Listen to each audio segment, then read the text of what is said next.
Alright. So top 10 figures out of my entire collection. I'm actually pretty excited for this one, guys. Now, just so you know what we're getting into, these are not going to be exclusively Dragon Ball figures, so let's put that out there right now. Rather, these are figures that made this list either because they just look badass or they represent some of my favorite characters all across fiction, or even both. So are you ready for this? I hope you are, because I'm coming out strong from the start with what I think are some of the most fun figures to pose around in my collection right now. But first, a few honorable mentions. We've got the Batman Arkham Asylum figure, we have the Toy Biz Green Goblin figure, we've got the Star Wars Black Series Darth Vader and his predecessor Darth Revan, we've got Hasbro Transformers Revenge of the Fallen Ramjet, SH Figuarts Dragon Ball Golden Frieza, and finally SH Figuarts SDCC 2018 Super Saiyan Blue Vegito. Now these are all figures I have a pretty fun time posing around and really just enjoy looking at overall. Now, why didn't some of these figures make it higher up? Well, simply put, they couldn't cut it quite in terms of either knowing that there was a better version out there or simply just getting beat out by a character I favor more. Alright, without further ado, let's kick things off with number 10 of my top 10 favorite figures in my collection. So starting off the list at number 10, we have characters from a franchise which arguably started it all for me, and that is Spider-Man. Now, I've got a bunch of different suits including the original, but for me, the Toy Biz symbiote as well as the Marvel Legends Scarlet Spider suit really iced the cake for me. First, the symbiote suit, which, fun fact, is my favorite suit.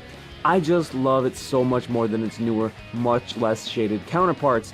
This thing just looks so badass to me. It has the qualities that make it look sleek yet powerful, which is why I love the symbiote suit in the first place. As for the Ben Reilly figure, I love how the bright blue and red contrast each other so starkly.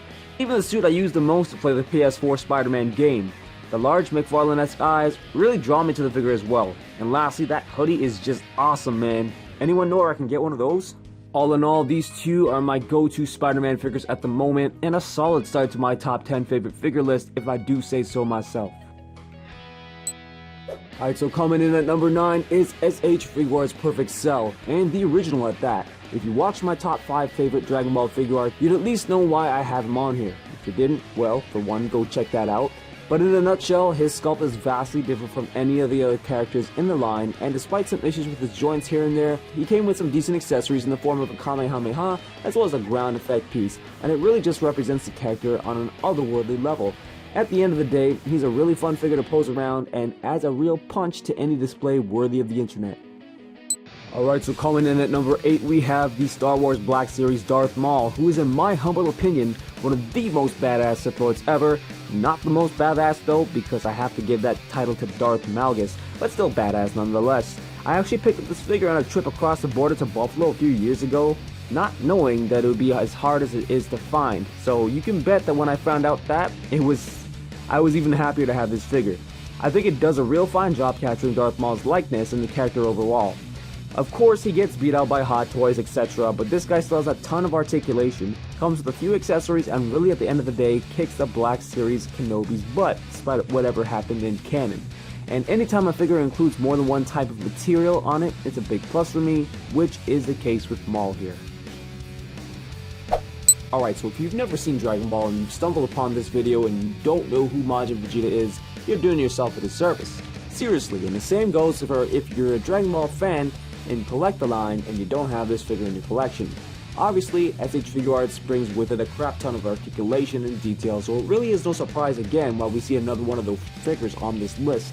As for Majin Vegeta specifically though, he represents one of the most nostalgic arcs in Dragon Ball Z for me, and also allows me to come one step closer to having some control over recreating that fight between him and Super Saiyan 2 Goku in the actual anime. So that's the main reason he's on this list. Just a real fun figure to pose around overall, and I mean, it's the top 10 guys. Surely, you know me, you knew Vegeta was going to be on here as well as two other Saiyans at some point, right? Coming in at number 6 is a guy who's looking to wreak some serious carnage throughout the land, man. And I ain't talking about Woody Harrelson. Obviously, it's Marvel Legends Carnage. But this is the second variant that was released just before the Venom movie came out. And really guys, the reason he's on this list is not because Carnage is one of my favorite Spider-Man villains of all time, but this figure does the character so much justice in relation to the source material. It's a nice shade of red, it's got the black in there for sure, But look at that axe, man, as well as all the little wild Kendros floating around. If that's not Carnage, I don't know what is. And what's more is he also comes with the Cletus Cassidy head. Pretty complete Carnage figure if you ask me, and the only one that I think that would top this is probably the Marvel Select Carnage, but he wouldn't fit in scale with the rest of my Spider-Man villains. Alright, so now we're arriving into the upper echelon, the cream of the crop, the top 5. You ready? Let's get into it. At number 5, we have SH Figuarts Anakin Skywalker based on the Revenge of the Sith, Episode 3. Now, aside from being one of my favorite characters ever, and probably my light side main in Battlefront 2 when he comes out, this figure was my chance to finally add Anakin to my collection instead of spending like 3 bills to get his Black Series counterpart. And I'm quite happy I got this one instead anyways. Not only does it offer interchangeable hands, but of course it has the SH Figuarts attention to detail and sculpt. Now, I will say that if it was for a Hayden Christensen likeness that I was getting this figure, it wouldn't be on this list in the first place. But as an Anakin Skywalker figure, it is rock solid.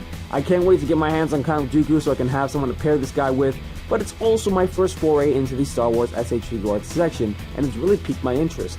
I'm even thinking about picking up other figures in the line like Mace Windu.